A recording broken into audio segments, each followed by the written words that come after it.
emborracha al verte pasar, pero a ti que nada te importa, te vas directa al siguiente bar. Hi everybody, it's Darviny D here and welcome back to the Love Darviny channel. Today I've got something really fun here. I've got Bill Homer, my friend, also known as Bill the Butcher, who always helps me out when I'm in a jam with meat. He's going to help us today how to prepare an oven-ready roast, which I know nothing about because for so many years I was a vegetarian, so I'm really good with salads and fruits and smoothies, but when it comes to meat, I'm always calling Bill to help me out, right? That's correct. So here he's going to help us prepare with this twine. This is called butcher twine? Butcher twine, yes Butcher twine, and help us show us exactly what we need to do, and I'm going to learn along with you. Here you go. Alrighty, first thing we're going to do here, we're going to take this out of the package. So let me open up the little garbage can here. Look at this big roast. This is huge. How many people will this feed? This will feed up to 8 to 10 people. Oh, it's a party time. Absolutely. And what we're going to do here to start out with, we're going to remove the fat and sinew off of the tenderloin. Can I use the fat for anything? You could make like a stock or something like that out of it. Let's save that for stock. That's a great idea. Okay, let me see if I can do that. And then on the side here, it's called a chain, a tenderloin chain. And what Darviny's doing right now is she's pulling it away from the tenderloin itself. So we're going to go ahead and pull it all the way off. Yeah, you're better at it. Then we just take our knife and follow along. So I can do this for stock, all this? Absolutely. Every muscle has a membrane on it. Well, what we're going to do is we're going to remove this membrane. Wow, okay. That's So, a sharp knife. Yes. So we're going to take that membrane right off. Uh-huh. Look at that. Huh? Like so. And one thing about this membrane, the main reason we want to remove it is because when you have your guest over for dinner, it's very tough. Okay, and it's chewy. All right. Right, so we want to remove that off of there. That way your guests don't have to deal with that. So after we come off here, we're going to just move a little bit of the fat off the bottom of the tenderloin as well. Here, put that right here. There you go. Okay. Then what we're going to do here, we're just going to finish cleaning the rest of it. And it looks pretty good. It sure does. Who's in the mood for roast beef sandwiches tomorrow? Yes. Yes. Now what we're going to do, we can make this complicated, and I can show you 2 fancy knots I use.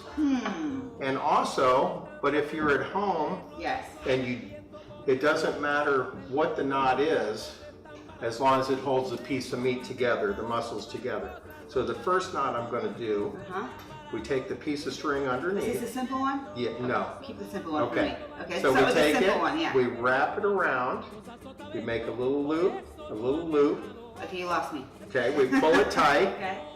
and then we make a little square knot in it, and we cut it off. Was that like a sailor's knot you just did? I don't even know the name of it. I thought you might ask me that, but I don't. The other knot you do, you go here, you lay the piece here, the string in the hand, twist the fingers around, pull it up through the center. Now this knot here, whoops. That's harder than tying your shoes. Okay. Yeah. We don't like that knot, do we? No, it's hard. So what we can also do is we can tie an old-fashioned square knot. There we go, like that. That's easier. Okay. So if you want to do that, you tie it, hold your finger in the middle, and you make a little one there. Much easier. Okay. And then you have a square knot. Much easier. Old-fashioned square knot. Which much will easier. work as well. So we're going to go all the way down here, and I'll do my real fancy one. Look how fast you're going. Look, okay. Wow. Okay, keep going. But we can substitute that with the square knot. Absolutely, because the square knot is something that you're going to know how to do, and it's every bit as effective as the other knot. Okay. The only reason I use this one here is because it looks fancy. Look at that. Do the fancy stuff. Yeah. So then when we come down the tenderloin, we got that's 3 muscles, so we tie those together. You have a solid muscle. Then we're going to take the tail.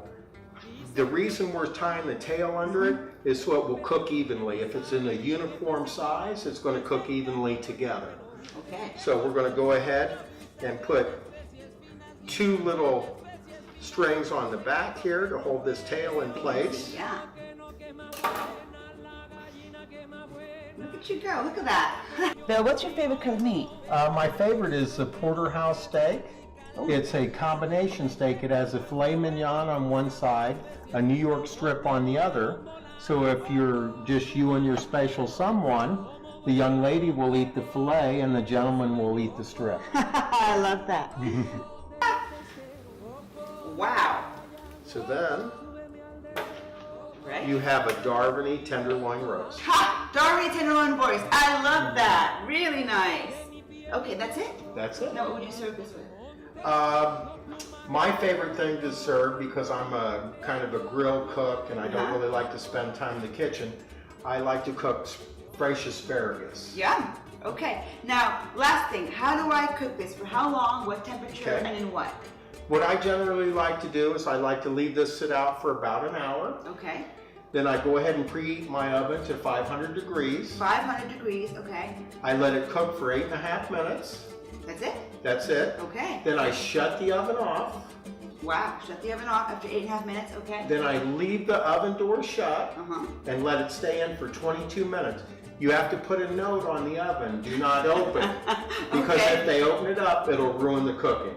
Ah, okay, so don't look at what you're cooking. Exactly. All right, that's it. This is great. That easy. That's easy. Well, sort of, except for the knots. There you go. Okay, et voila. Ready? Can you say bon appetit? Bon appetit? Bon appetit. Bon appetit.